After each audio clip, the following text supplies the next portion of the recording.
I am the greatest. Wash it down with 1 beer, 2 beers, 3 beers. I must break you. We're gonna play football. Yippee!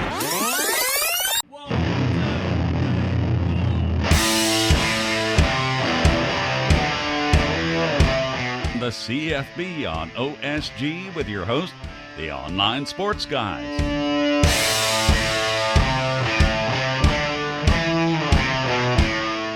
We thank you, Tommy Palmer, and welcome to the review as we begin the talking season, or at least the tidal wave of the talking season begins on Monday.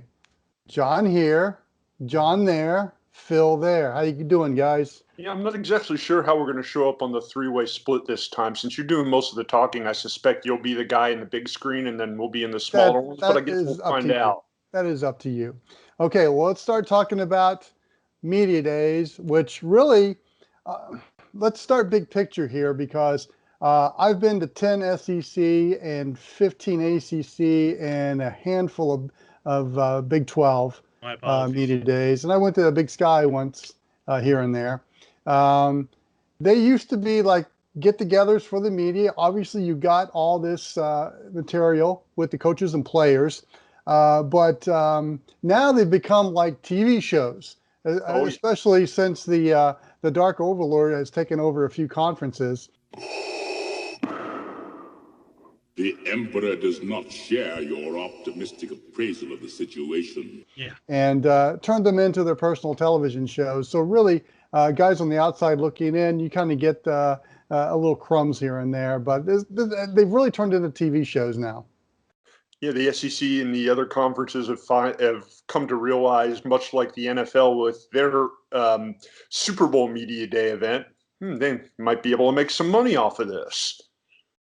And lo and behold, they are. Yeah, and Phil, being the tallest of the three of us, has been in advantageous situations when it comes to being a part of the scrums of media days past, specifically that in the Southeastern Conference, and seeing someone who is 6'6", towering over other folks, trying to get that one voiceover shot of the coach wandering through the hallways of insert hotel here, traditionally the Winfrey Hotel usually. Yes. Yeah. So my first SEC media day was in 1995 at the old Sheraton, which is right across the street from the Coliseum there in downtown Birmingham. Mm-hmm. And I was in a common room back then, and you got some good stuff in those common rooms. You would have about 3 or 4 local TV stations in rooms, and I've been on the other side where I've been with a TV partner, and we've had our own room. So same with the ACC. But back then it was more of networking. You kind of got one-on-ones with the coaches and players outside of the rooms, and it was very much an informal gathering. Not anymore. What was your first Big Sky Media Day? You mentioned a Big Sky, and we've all been around the larger conferences in Division I and FBS. What was the Big Sky Media Day like? It was I think it was Coeur d'Alene, Idaho, at a ski resort, and I took a camera up, and I flew with NAU, and I was on a balcony at this ski resort with, I forget what the mountain is there, but there was a dusting of snow, so I used that as my background. Something like that. What's that? Isn't it like the Wasatch Mountains or something? Wasatch Range? Yeah, something like that. But I had a great background. Now back then I had like a 3/4-inch camera with a deck, so that's how long it was when I did it. And I interviewed a few coaches and players doing it that way, and it was very bare bones and not as formal as they are today.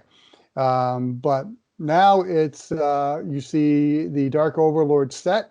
And there's cameras everywhere. There are reporters are everywhere. And unless you're a TV partner, you're kind of on your own and getting kind of the crumbs of it all. It's not what it used to be. Would it be safe to say that this is almost really the unofficial kickoff to the college football season? Because really this runs into the beginning of practice Practice. I mean, listen, we talking about practice, not a game, not a game, not a game. We talking about practice. I think Steve Spurrier was the one that coined this the talking season. So that's kind of how I look at it. You have the spring football season, then you have the non-playing season, talking season, fall camp, and then we kick it off on August 24th. Talking season. Yeah. So, I mean, if I'm listening at home or I'm watching this at home, what do people get out of what can a fan get out of what happens at a media day event? Is it for the fans, or is it strictly something that a chance for all of the TV assembled masses to get their pregame or preseason sound bites? Well, the latter is the intention of it, but as the Dark Overlord is taking over these conferences, they're using it as their platform for these conferences. So for some of the common people, I haven't been in the SEC in a while, but in the ACC, the common people it's a setup like the Super Bowl, where you have players sitting on podiums basically, and you're gathered around, very much like the Super Bowl media day. And then if you're a TV partner, or you have a game, perhaps some ACC games on your schedule, or you're just a large media company with a lot of cash to spend, you can get your own room. And then for the writers and for the sports radio people, they get their time as well, usually about 10 minutes. So it's really become kind of what I call fast break television. I mean, they're in, they're out, they're in. It's an assembly line kind of thing. Where it used to be, you had a golf outing, you had a formal dinner, and you're kind of in a informal setting with these coaches and players, and you're kind of picking up some material there, or you're kind of setting things up for the season. You just really don't get that kind of access to players and coaches anymore. It's a combination of reasons, though, isn't it? I mean, along with the corporate, with the dark star of the four-letter word kind of overrunning everything, you've also got now where you're not just dealing with, say, the 3 or 4 TV stations in each market that has a team, plus the writers from that market and some radio folks from that market. You're also dealing with bloggers, websites, and various different forms of media like that. And that's kept to a minimum, believe me. The online stuff is kept to a minimum. I think you have to have a certain number of followers before they even consider you as be credentialed media at these events. But I think with more and more things like we're doing out there, we obviously know that the media is shifting towards streaming and podcasting and those kind of things. I think that's going to become more, you're going to see more of that in the future. But, they're just not the same. I mean, they are television shows, and, you get what you can get out of these things. And the informality of it's kind of sad to see that go. And traditionally, that's been the fun part, because what you could do is you go in a day ahead of time or a couple of days, and you end up with weeks worth of material that you can stockpile for specials and such. And now it's more the more immediacy of it all. It's like, okay, you get what you get. And then the stations that aren't the rights holders continue to have to invest more and more money by having to continue to make more and more trips to get the information that they want. So what the conference and the schools are determining is who has the capital to invest to continue to crank out this product and to continue to reinvest and reinvest and reinvest. You see who the players are, and I just used air quotes for those not watching on the TV side, but you see who's investing, who's not investing, and who is doing something in their mom's basement, basically. The other side of that is, and I'll also add, I know even the last time I covered the SEC media days, which was, 10 years ago. Wow, that means I'm old, I think. Nah. There were some 600 something people credentialed for that at the Winfrey Hotel. And from what I understand, this past year when the SEC hosted the event here in Atlanta, they had close to 900 people credentialed for the event.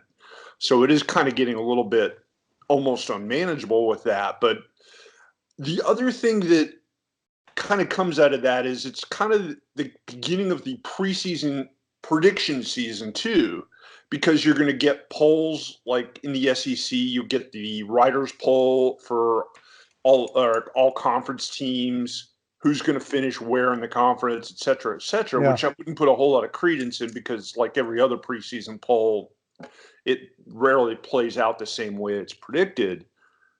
But is that enough to get fans excited, or is it just something? Is it just a vicious cycle that kind of massages itself all day long? Excuse me.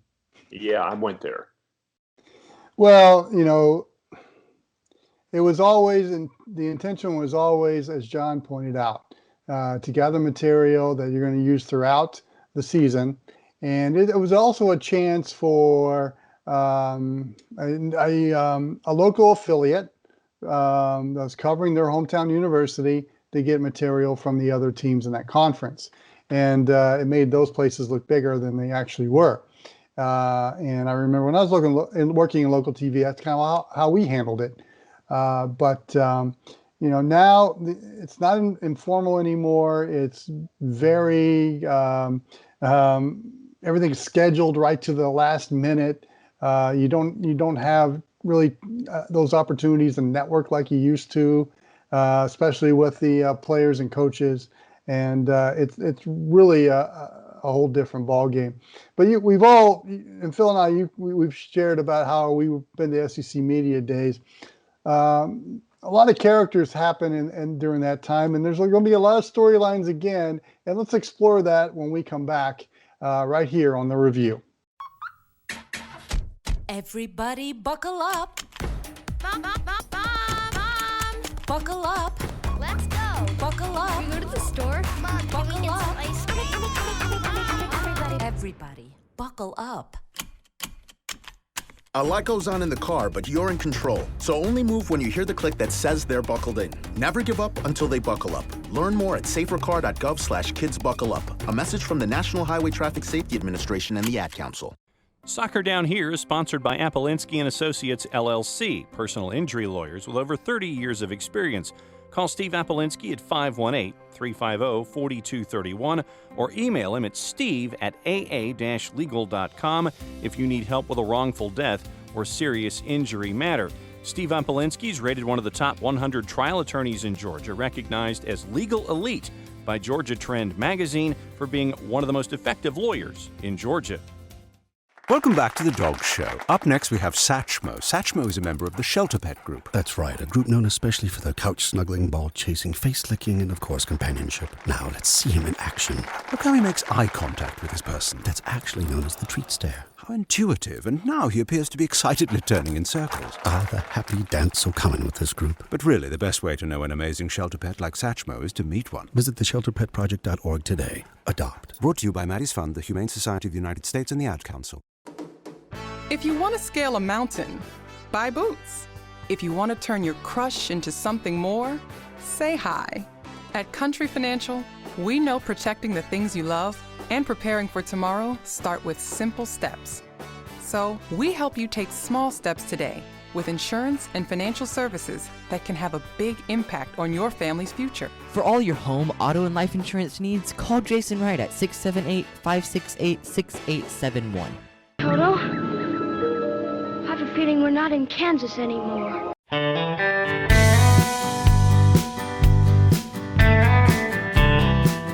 Welcome back to The Review. John Wilkerson here. John Nelson somewhere over there.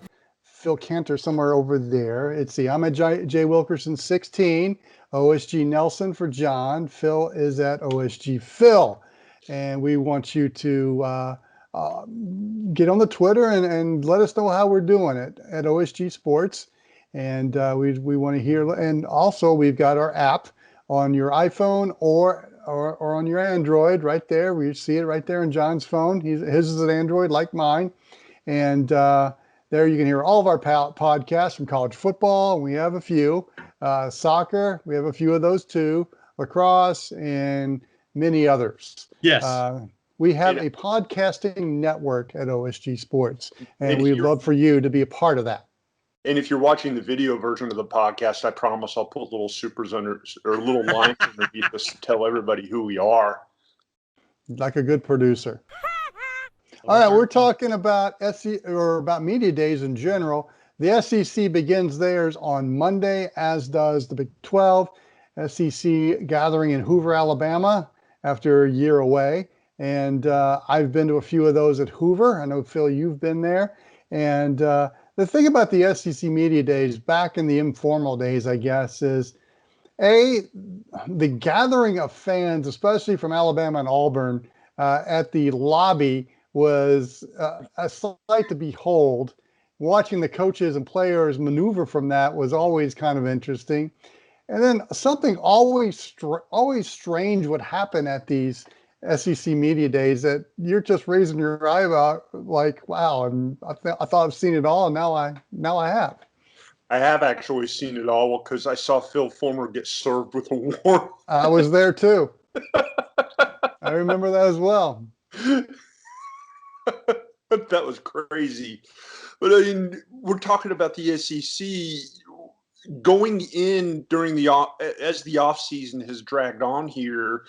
Are there any storylines that have really jumped off the page for any of the SEC teams for you guys? I mean, sure, we got the recruiting season that wrapped up a couple months ago, but anything that's really kind of built up and some expectations as we move forward? This is the chalkiest of chalk years, and we were looking at, and for me, at all of the conferences that we cover, whether it's Power 5 or Go 5, Wilkie, the biggest thing I can say is that for me, at the end of it all, it's Alabama, Clemson, and everybody else. This to me seems like the chalkiest of chalk seasons when it comes to the Power 5 and the Go 5 trying to knock on the door somewhere around your 16th ranked team in the country.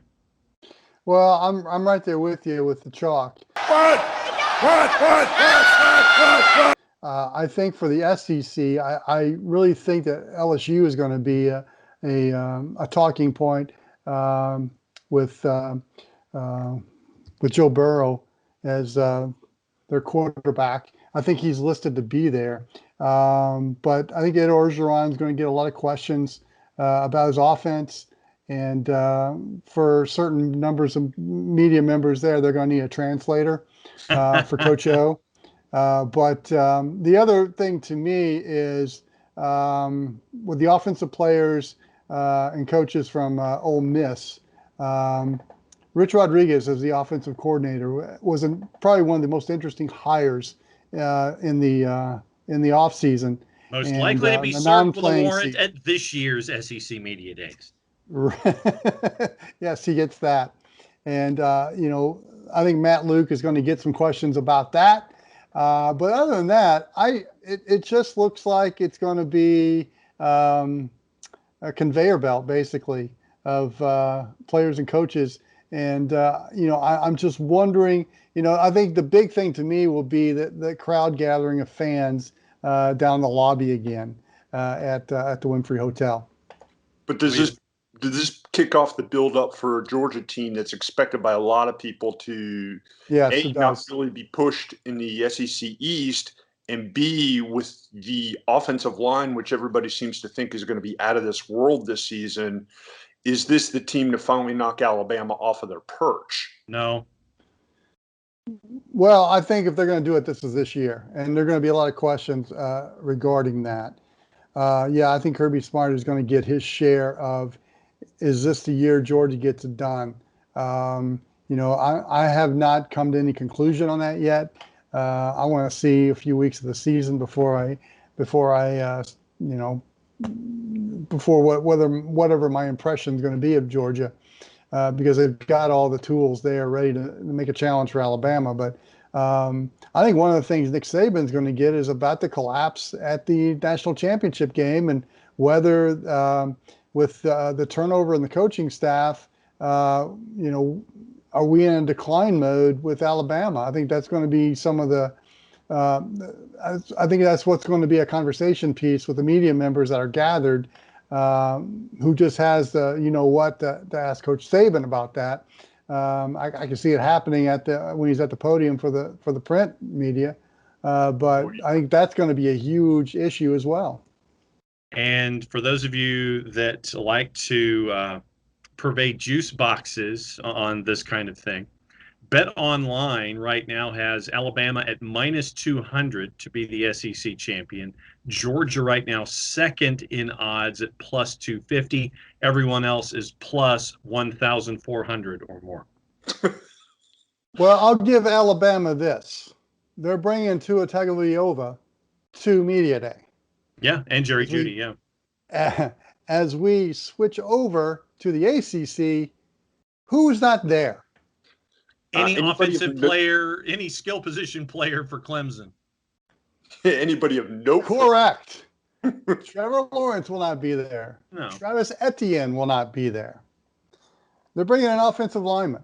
Well, he does that offensive always. Guard. Yeah, it's Clemson tradition. Let me grab my list real fast. John Simpson, offensive guard for Clemson, who is a good story, but is he who you want to talk to? Not somebody to help build up intrigue and excitement to build up to the beginning of practice. Talk about what it's like to block for Trevor Lawrence. That's right. And for Travis Etienne and blowing up holes for him. Talk about what it's like to clear holes for Travis Etienne. Now, I guess the question here is this Dabo saying your media days don't mean anything to me? It's not important as long as my guys are ready to play? Or is it him just an FU to everybody else saying, screw this, I'm just going to get by? Or is he giving some love to some guys who don't normally get the love during the course of the year? Well, like I say, it's Clemson tradition to bring an offensive lineman, a senior offensive lineman, to media day. So I can get that. I guess we all have to go to Clemson, South Carolina to get Etienne and Trevor Lawrence. However, how does this go over with the Dark Overlord, who now really this year will be their first year of really taking command of it's ACC football kickoff is officially the name of it. What do you want to bet they have someone embedded at Clemson for ACC Media Days as a sidebar to what's going on? Yeah, or or Trevor Lawrence shows up and gets interviewed somewhere away from everybody else and slips in and out before anybody even realizes he was there. I don't think he's going to be there. He's probably still in Cartersville, hanging out with the family. So then that means that there's going to be a camera outside of a barber shop in Cartersville. Yeah, exactly. Would John happen to know the name of said barbershop in case anybody listening would be curious? Yes, Yeah. You're in Cartersville more than I am. Yeah, I do. I'm not going to divulge it. You're going to have to find it on your own. And by the way, Trevor's hair has its own Twitter account that you should follow as well. What's that account called? I believe it's at T-Law Hair, if I'm not mistaken. Efforting, but I think it's at T-Law Hair, and it actually personifies the grand mane of Trevor Lawrence through all of its activities. Well, the storylines out of ACC are going to be, well, obviously Clemson, and Dabo Swinney is going to get his share of questions about where this dynasty is still going full steam. And are you going to take over for Nick Saban when he retires from Alabama? Yeah. Somebody will be stupid enough to ask him that. I think the other one's going to be Virginia because they're on the upswing. And the last 6 years, we've had 6 different Coastal Division champions. The 7th member is Virginia that has not won one. And, there's some people that think that Virginia has enough talent to get it done this year. They got probably the second best returning quarterback in the ACC. So Bronco Mendenhall, Bryce Perkins, aforementioned quarterback, the returning quarterback for Virginia, and Bryce Hall, who's one of the top corners in the country, will be there. And I think they're going to be a storyline. And let's see, the other one obviously will be your alma mater, John, Florida State, and whether go on. And whether or not Willie Taggart survives his second year at the helm in Tallahassee. Right. Well, here's the question: Does he have to dominate, or does he just have to show improvement with the team? Oh, I'm sure it has to be some kind of a relatively major bowl game on New Year's Day involving some ACC program. I'm sure that the realistic, the unrealistic, realistic expectations will be exactly that. And yeah, so that whole bowl eligibility thing, they can start making that streak be up and running again, and that way they try and steer the narrative away from how Willie Taggart decided to deal from the back of the playbook first and foremost, instead of getting back to the running game. And obviously, somebody's going to ask Bronco Mendenhall about losing so many times Virginia has to Virginia Tech. I think the other storyline will be Scott Satterfield taking over in Louisville and having to rebuild a mess. And the current mess that he has involving one of his coaches. Exactly. And Mac Brown returning to the ACC. That's going to be fun, Wilkie. You're going to have fun with that one. Yes, I am. I will be at the ACC football kickoff this week. Also starting is tomorrow or Monday is the Big 12 Media Days in Arlington, Texas. And obviously, Oklahoma is going to have the lion's share of attention in that one. I have not seen a list of players that are coming. Baker Mayfield. I know Jalen Hurts is scheduled to be is scheduled to appear at this one because I read that over the weekend. Okay. So and again, Oklahoma's bringing their top quarterback. Dabo. Yes, they are. And for those of you who forgot about it, Jalen Hurts is now the quarterback at the University of Oklahoma, where the last two starting quarterbacks, not so coincidentally, have won the Heisman Trophy. He brings experience and everything else to the table. Is that going to be the conversation for the entire week, or is it going to be about the Texas on the rebound? The Longhorns coming off of a nice bowl win over Georgia in the Sugar Bowl, or is it Oklahoma State or any of the other Big 12 teams? Probably Kansas State's going to be a storyline with Chris Kleiman as their new head coach and the transition from Bill Snyder. So I think that's going to be one to talk about. But I think the majority of the storyline there in Arlington is going to be about Jalen Hurts coming to Oklahoma and whether that pattern continues of transfer quarterbacks coming to Oklahoma and having success, having Heisman Trophy success. And is Jalen Hurts with his pedigree at Alabama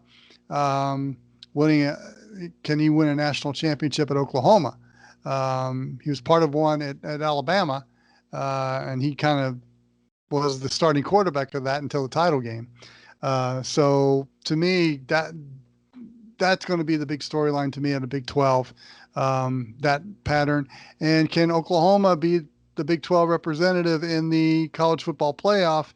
And can they get it done this time? Be that third team that challenges the axis of Clemson and Alabama? No. Oh, and we forgot about somebody in the Big 12 as well. Who's that? He has a terrible team, but he's also the most entertaining, perhaps, of all the coaches. Yes, Les Miles. For Miles. Thank you very much. Have a great day. And Puka is back with the squad. That much we do know. Yeah, that's I guess another conversation there. Does Les have a chance to actually do anything at Kansas, or is he just there to put, for lack of a better way to put it, put some lipstick on the pig? Well, I'm curious if he's going to wear that hat that he wore at the presser during his interviews. It wouldn't shock me if he did. Rick Ross is going to be his new OC. Rick Ross. That's good. Yeah. It's really what kind of excitement is he going to bring to Lawrence, and we all know what it's been like for the Jayhawks. Well, they've only won 6 Big 12 games in the last 10 years, so he's going to bring the the entertainment factor. It's kind of what Spurrier and Brett Bielema was at the SEC media days a few years back. Kind of the entertainment. He's going to have a few one-liners. I'm sure he's going to have some fun with the media there. But I've got a damn mediocre football team. Have a great day. Have a great keep them away day. from the grass. And Big of Ten. course, Big Ten, that starts on July 16th in Chicago. And, how many questions is Jim Harbaugh going to get about not being able to beat Ohio State? And then Ryan Day is the new head coach at Ohio State, with all that talent there, and Justin Fields coming on board. He's going to be getting a lot of questions about taking over for Urban and his 3-game audition last year, whether that got him the job. And I think Pat Fitzgerald is going to be a story too, because of all the Northwestern's obviously put a lot of resources into their football program. And I'm sure one of the storylines is going to be at Big Ten is whether Northwestern can bear the fruits of that labor. Hunter Johnson will be their quarterback this year, a Clemson transfer. And they've got one of the most state-of-the-art facilities in the country. Is that going to bear some fruit for the Wildcats? No. And Fitzgerald's also arguably, is he not the longest tenured coach in the Big Ten at this point? I want to say Kirk Ferentz is. Well, yeah. Oh, that's right. So easily we forget about Kirk Ferentz. Yeah, really. Now, I figure that at the Big Ten 12-14, you're going to get. I just want to see Urban Meyer bring guests in for his podcast where they can discuss honesty in college football. Podcast. But you get to discuss honesty in college football. You get to discuss integrity. You get to discuss seeing a project out to its true ending. I mean, these hard-hitting topics. I'm waiting for them to show up in the Urban Meyer podcast, and what a better place for it to gather steam would be at the Big Ten 12-14 media days. Anybody want to put a bet out there that Fox Sports brings because Urban's going to be one of their college football pregame show hosts? Yay. That Urban shows up and maybe interviews Ryan Day or a few other odds and ends over the course of the week? I'm sure he'll have a mic flag in there somewhere. Or a private room. Yeah, that too. Yeah, Urban's room. I pity poor Chris Ash at Rutgers. Oh boy. Enough said. Yeah. And I think another guy is going to have some good grilling, I guess. Will be Mike Locksley at Maryland. Yeah, that's going to be interesting to see how that experiment goes. Locksley didn't exactly light the world on fire last time he was a head coach at New Mexico. In fact, he kind of left there with a very, shall we say, poor record and even poorer list of accomplishments, including the brushes with the NCAA. Just no. But he survived the Nick Saban Coaching Rehabilitation Clinic.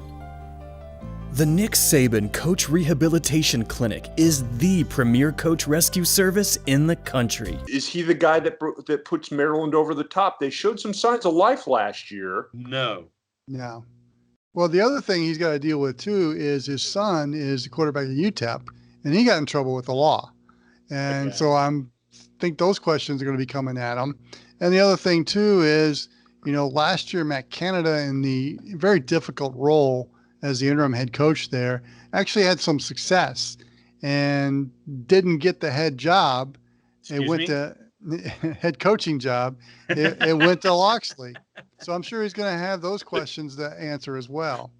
In case you're wondering, the Pac-12, well, their media day isn't for another week. It's July 24th in Hollywood. So we're skipping them this week. As we should. At 11 p.m. Eastern time. Yeah, no kidding. Exactly. And it's one day. Good luck with that. Wow. Okay, well, we're going to take a break. When we come back, we're going to come back with some odds and ends of college football. So the review continues after this. Warning. Orthopedic surgeons are seeing an increase in overuse injuries when young athletes perform the same repetitive stressful motions over and over. Pitching, tennis, weight training, even long swimming workouts can cause overuse trauma that may require surgery. If your kids play and train hard, visit orthoinfo.org or stopsportsinjuries.org. A message from the American Academy of Orthopedic Surgeons and the American Orthopedic Society for Sports Medicine. Soccer Down Here is sponsored by Apolinski and Associates, LLC, personal injury lawyers with over 30 years of experience. Call Steve Apolinski at 518-350-4231 or email him at steve@aa-legal.com if you need help with a wrongful death or serious injury matter. Steve Apolinski is rated one of the top 100 trial attorneys in Georgia, recognized as legal elite by Georgia Trend magazine for being one of the most effective lawyers in Georgia. Welcome back to the Dog Show. Up next, we have Satchmo. Satchmo is a member of the Shelter Pet Group. That's right, a group known especially for their couch-snuggling, ball-chasing, face-licking, and, of course, companionship. Now, let's see him in action. Look how he makes eye contact with his person. That's actually known as the treat stare. How intuitive, and now he appears to be excitedly turning in circles. Ah, the happy dance so common with this group. But really, the best way to know an amazing shelter pet like Satchmo is to meet one. Visit theshelterpetproject.org today. Adopt. Brought to you by Maddie's Fund, the Humane Society of the United States, and the Ad Council. What in the wide, wide world of sports is going on here? Welcome back to the review on the CFB on OSG. John here, John over there, Phil over there. And enjoy us on your YouTube and on whatever podcatcher you're listening to the review on, whether it's Spreaker, whether it's iTunes, whether it's on our OSG app on your phone, or whatever device you so choose, as John points it out to everyone on his Android. I'm sure Phil's doing the same thing on his iPhone, but I can't see him right now because the Skype is minimized and I'm only getting it's he's showing pictures of his dog. Yeah, Cloud and Sky. You can Skype, yeah, but Spotify and all whatever podcatcher you're listening to us. I'm sure you're enjoying this one as well. And don't forget the college football debrief later this week. We'll be gathering materials from ACC Media Day.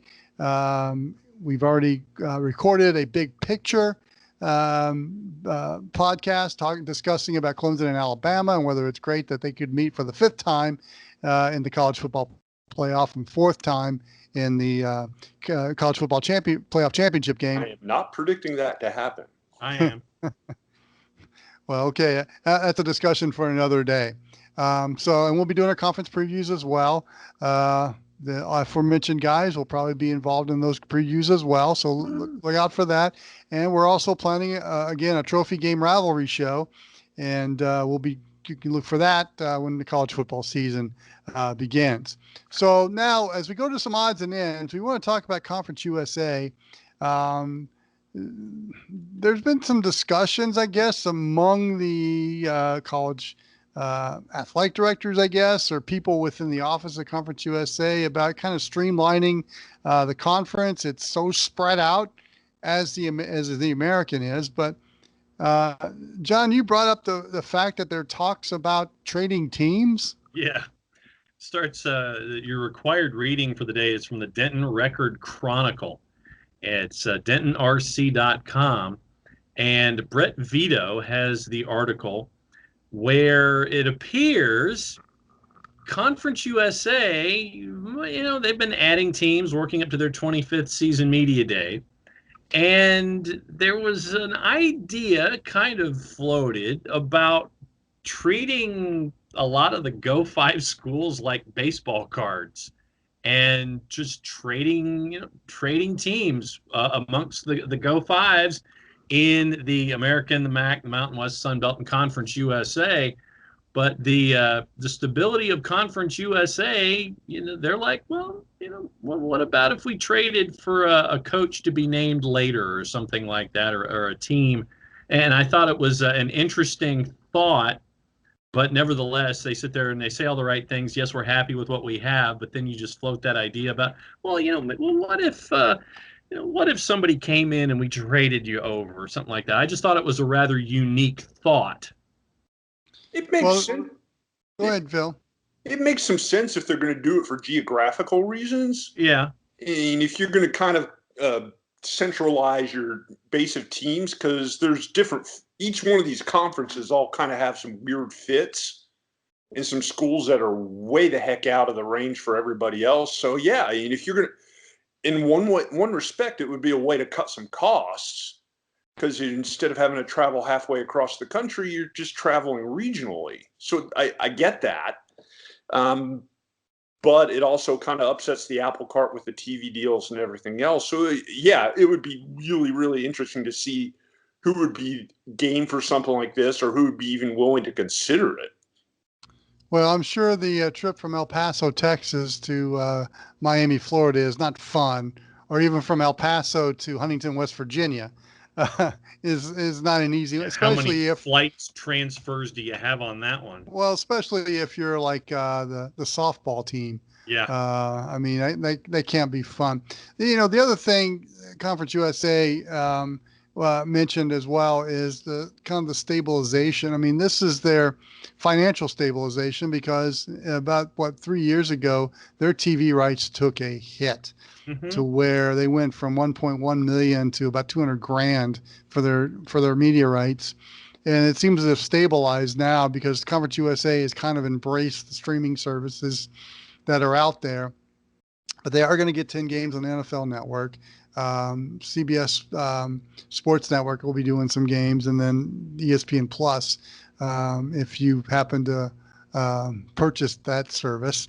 We'll have some games on there too, and on Facebook. So they've kind of embraced the streaming concept of it all, and it seems to have paid off, because the payment increases for each team will rise up to about $450,000, which is not much compared to a Power 5 team, but for where Conference USA was 3 years ago, that's a little bit of a boost. Or roughly about 10% of what the SEC makes per team. But considering where they were when they had multiple networks and BN Sports as a partner, and the difficulty of having access to BN Sports really as a part of the Conference USA deal, don't misunderstand me. BN blew up their Conference USA programming, where they had, while they were based in Miami, they were showing Conference USA football. They were showing Conference USA basketball. It was an interesting pickup for BN Sports as they tried to create something of an American footprint. But now that you have a grouping of rights and networks and things like that, and the stability that's there, Conference USA, I'm sure by their own admission, would sit there and say, yeah, we've got a lot of work to do, but I think things are a lot more stable now than they have been in years past.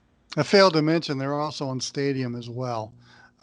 So they have multiple partners out there, but again, they've kind of adapted the streaming content of it, and they're starting to see some of the fruits of that labor come to fruition. John, you had something else? Yeah, Michigan, Jim Harbaugh has, well known to want to take his teams to various places for motivational trips and exposure on a worldwide branding element. Brian Fisher, College Football Talk, and the Detroit Free Press, Freep picked up records on a public records request to find out just how much it cost the University of Michigan to travel to South Africa. And the payout, $1.19 million for 98 student athletes, 2 student managers, 34 coaches and staffers, and 2 donors on the trip. And this came out through a FOIA request. 14 spouses and children of staffers and coaches also came on the trip. Travel costs not paid by the school or with donor money. The breakdown of expenses, $1.15 paid to the travel agency organizing the trip, $38 grand listed as other trip costs. But, when you're reminded that in recent years, Michigan went to IMG Academy in 2016, dropped $350,000 there, spent $800,000 to go to Italy in 2017, a little over $1 million to go to France. When you're making $56 million in your TV contracts, it really is cool that you can give your kids these kinds of experiences. So when you dive a little deeper into the notion of, hey, they spent $1.19 million, yeah, but they brought in 56. Yeah, and that really, at the end of the day, is what it's all about. That trip more than pays for itself. Just in less than one game on TV is enough to cover the cost, and it'll get me back on my horse about the disparity in college football. You're talking about them spending $1 million+ on a trip to South Africa after we just talked about Conference USA teams getting a whole $450,000 out of their TV and media rights holding deals.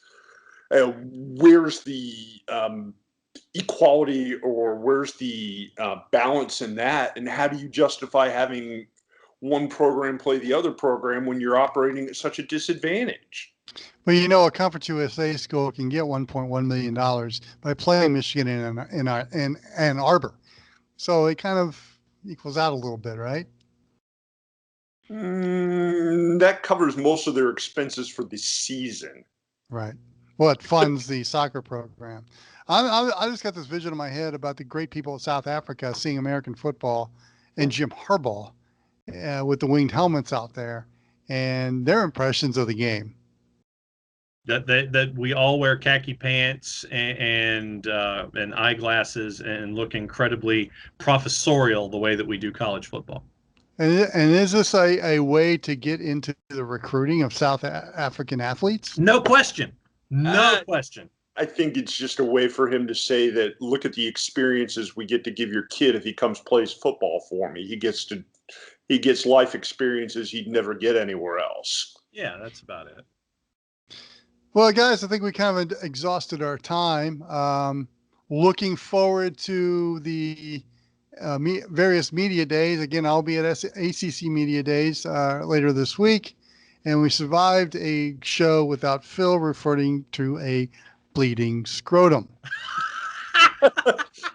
Bleeding scrotum. Attaboy. There it is.